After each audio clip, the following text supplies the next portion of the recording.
Hey guys, welcome back to my channel. Before we dive into the video, make sure to subscribe and ring the bell icon. Let's dive in. What if one boast could flip your marriage upside down? I never thought a simple evening conversation could shift the entire balance of my marriage. My wife Rachel had always had this sharp tongue, the kind that could cut through confidence like a knife. But that night, she crossed a line I had never seen her cross before. Can calm silence be louder than any argument?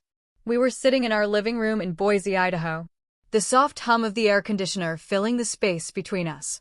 I was reading a book, half paying attention to the evening news when she casually dropped a bomb that caught me entirely off guard. You know, if I wanted, I could have someone new in my life within 24 hours, she said, her tone playful, but her eyes daring me to react. She leaned back, crossing her legs, a smirk curling on her lips. I didn't flinch. I didn't even look up from my book. Rachel thrived on reactions, anger, panic, jealousy, but I had learned long ago that giving in to her little games only fueled her. I closed the book slowly, letting the click of the cover echo in the quiet room.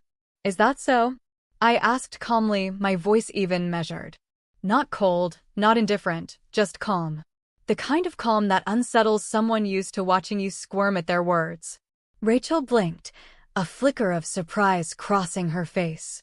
She had expected a spark of anger, perhaps even a sharp retort. Instead, she found none. She leaned forward, resting her elbows on her knees, her smirk faltering. "You're not taking this seriously," she said almost in disbelief. I looked at her then, really looked, seeing the mixture of confidence and insecurity that always danced in her eyes. "I am," I said softly. "And yet, I don't feel threatened." "Go ahead, try. See what happens." Rachel laughed. A short, almost nervous sound. "You think I'm bluffing?" she asked, her voice wavering slightly. That was the moment I knew the tables had shifted. For years, she had controlled the story of our marriage through teasing and those little verbal jabs designed to make me doubt myself. But that evening, the power changed without me raising my voice or making any threats. I simply remained unshaken, a mirror to her own boldness. I could see her mind working, rethinking, judging.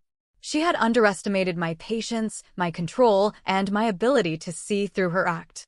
In that moment, the room felt smaller, the air thicker, and I realized something important.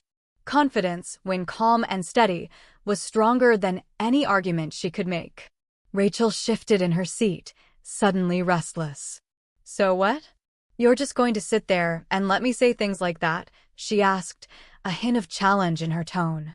I shook my head slowly. "I'm not letting anything, Rachel. I'm simply watching." I could see her confusion grow. Watching was not a move she understood well. She was used to quick reactions, snap judgments, and the quiet give-in that often followed. But I wasn't playing her game anymore. I was setting my own rules. She leaned back again, arms crossed, and for a moment there was silence. Then, almost unwillingly, she asked, "And if I did, what then? If you were gone tomorrow, would you really care?" I thought about her question carefully, not because it scared me, but because the answer had to be exact, solid. "I would care, of course," I said, meeting her gaze evenly. "But not in the way you think. I would care about honesty, about truth, about respect. Those are things no one can replace. Not in a day, not ever." Her smirk faded further, replaced by a thin line of doubt. "Honesty, respect," she echoed, her voice almost in disbelief. "I'm talking about someone who can love me, spend time with me, make me laugh, someone who can." I interrupted her gently, still calm. "Rachel, love is not a product. It's not a deal where someone can be swapped in and out on a schedule. What you call replacement is only possible in fantasy, not reality." I could see her thinking about this, her eyes narrowing slightly as if she were both interested and annoyed. She had never met resistance like this from me. Never. For so long, our fights had been loops. Her push, my response, her win. But now I had broken the loop simply by staying steady, by refusing to bite. Rachel let out a small sigh, almost too soft to hear. And for a moment, she was quiet. That silence was louder than any fight we had ever had. She was trying to find her place in a talk she hadn't expected. Her mind was racing, putting together the fact that her usual tricks no longer worked. And in that quiet, I felt a strange sense of peace wash over me. I had not shouted. I had not begged. I had not shown anger or hurt. I had only been myself. And that, it seemed, was enough to shake her. "Fine," she said finally, almost muttering to herself. "Maybe I underestimated you." Her words were careful, as if testing the water. But in that admission, there was respect, perhaps the first real respect in years, that the balance between us had changed. I simply nodded, letting her words hang in the air without adding anything. No win, no bragging, just calm acceptance. I knew the real test wasn't over. Rachel had a way of pushing limits, of finding weak spots. But I also knew something key.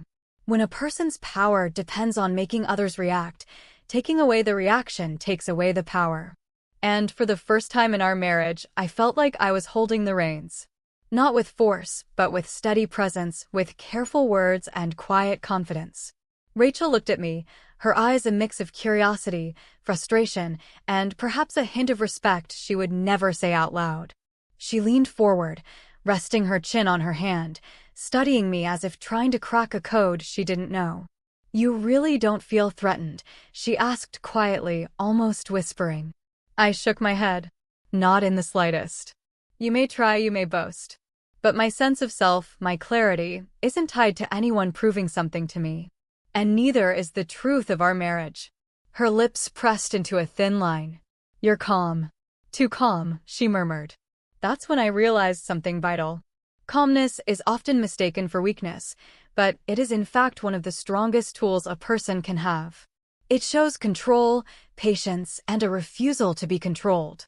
I had learned that lesson the hard way over years of living through tension, pushes, and the endless games people play when they feel insecure. "I'm not here to prove myself," I continued softly. "And I'm not here to watch you prove yourself either. If your idea of love is a race to see who can be replaced first, then maybe you need to rethink what love really means. It's not speed. It's depth. It's understanding. It's trust." I could see her taking in every word, the smirk on her face replaced by a thoughtful frown. She shifted in her seat again, a subtle sign of unease. I didn't need to push further. The silence did the work that yelling never could. It was in that silence that the truth settled between us. Like dust in a sunbeam, impossible to ignore. Rachel had always thrived on reaction, on chaos, on emotional sparks. But she couldn't force a response from me. Not tonight. Not in that moment. Finally, she spoke. Her voice lower now, tinged with something softer. "Maybe I underestimated how much you value yourself, how much I don't control you." The admission was brief, almost hidden under layers of habit and pride, but it was there. That was enough. That single quiet acceptance marked a turning point in our balance. The game had changed and I had won. Not by yelling, not by planning, but simply by being steady in my calm. I smiled gently, not with triumph, but with quiet assurance. "It's not about control, Rachel. It's about understanding. It's about knowing the worth of the people in your life. Not just yourself, but those around you. If we ever want to move forward, it has to be based on respect, on clarity, and on honesty. Anything less is just acting." She nodded slowly, still taking in my words. The room was filled with a new kind of energy. Not tension, not anger, but a careful recognition that something basic had shifted. That night, I went to bed without the usual fight, without the simmering anger that had bothered us for years. And for the first time in a long while, I felt a sense of peace, a sense of control, not taken, but reclaimed. Rachel, for all her boldness and attempts at control, had met someone who would not play along. Someone who understood that true strength is often quiet, steady, and patient. Someone who knew that power lies not in who can replace whom, but in the clarity of one's own worth. And in that calm, measured response, in that refusal to be shaken or pushed, I realized something vital. It wasn't about proving her wrong. It was about proving myself right.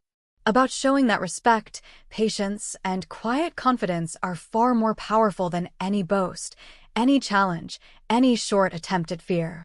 And Rachel, for all her confidence, had finally understood.